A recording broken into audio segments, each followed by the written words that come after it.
tiempo de Jesús, la crucifixión era una muerte muy cruel y dolorosa, un castigo guardado para los peores criminales y terroristas. Las palabras que salían de la boca de los crucificados eran, por lo general, gritos de dolor o maldiciones. No fue así con Jesús. Aún en medio de su gran dolor, de la humillación y de los insoportables abusos que sufrió, Él emitió palabras de amor y de perdón. Las últimas 7 frases dichas por Jesús desde la cruz quedaron impresas en la historia, quedaron registradas en los evangelios por testigos presenciales del momento de la crucifixión de Jesús.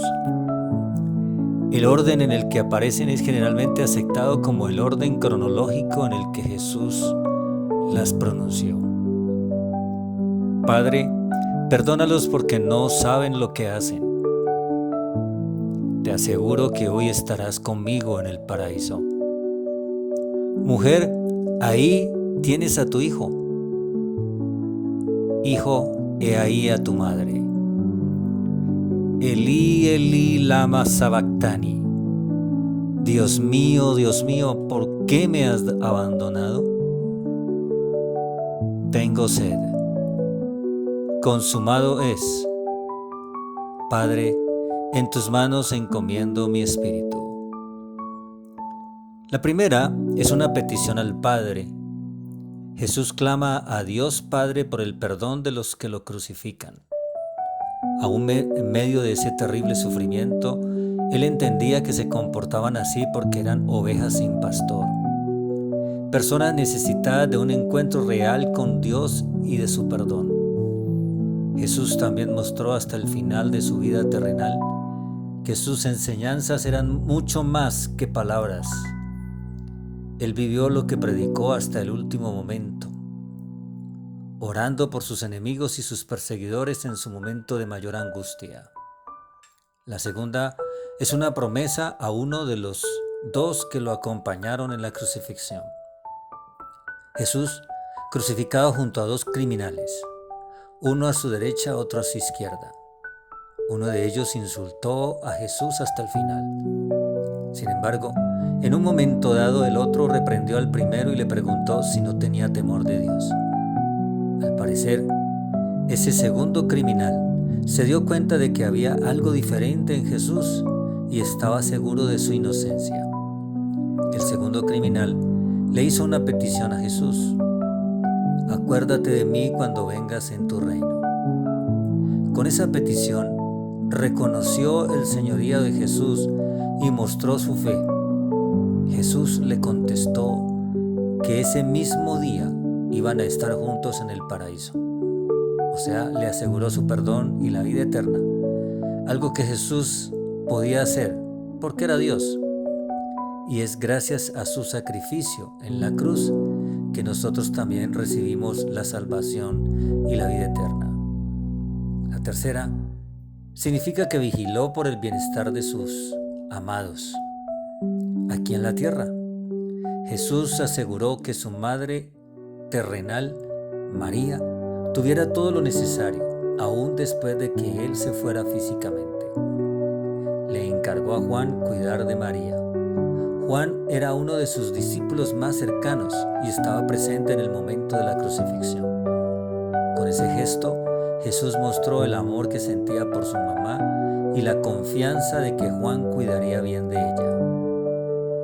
En la cuarta, es un clamor al Padre.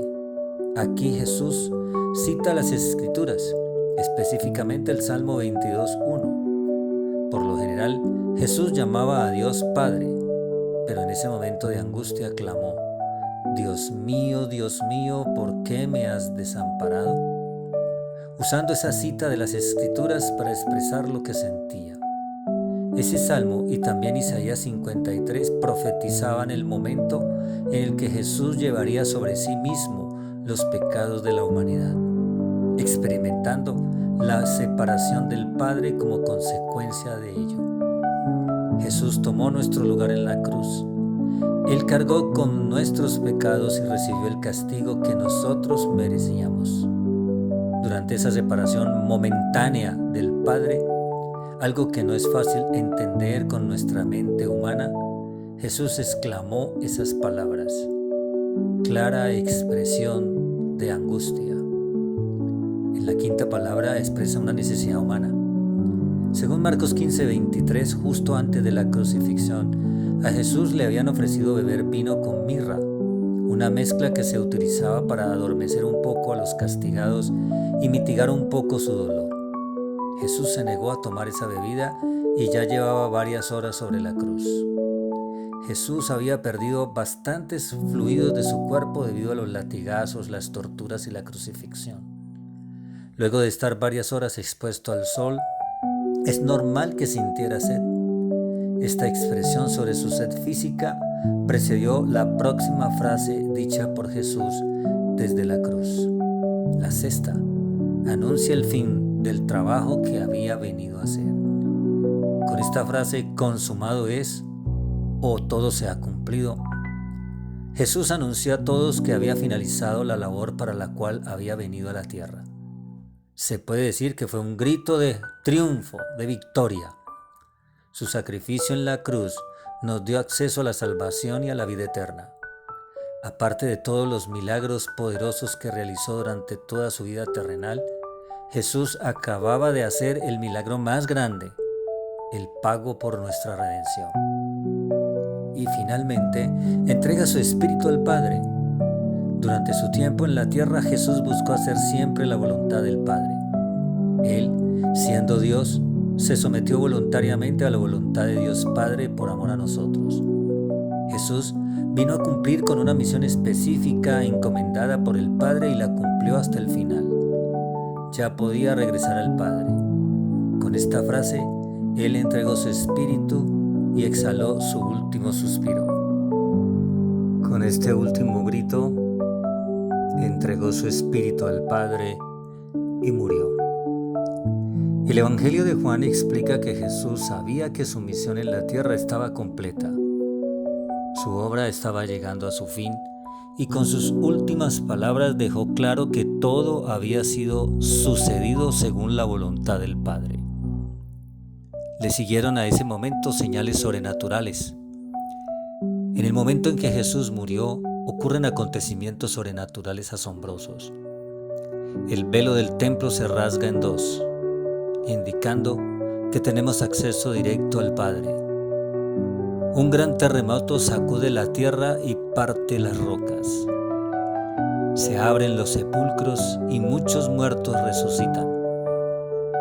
Y el más impactante, el centurión romano reconoce y expresa que Jesús era verdaderamente el Hijo de Dios.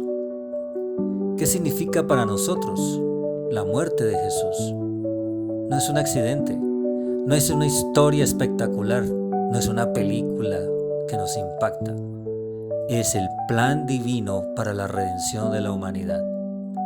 De tal manera amó Dios al mundo que ha dado a su Hijo unigénito para que todo aquel que en Él cree no se pierda, mas tenga vida eterna. El sacrificio de Jesús nos garantiza a ti y a mí el perdón de los pecados, la reconciliación con nuestro Padre, el acceso directo a su trono y la promesa de la vida eterna. ¿Qué piensas de esto?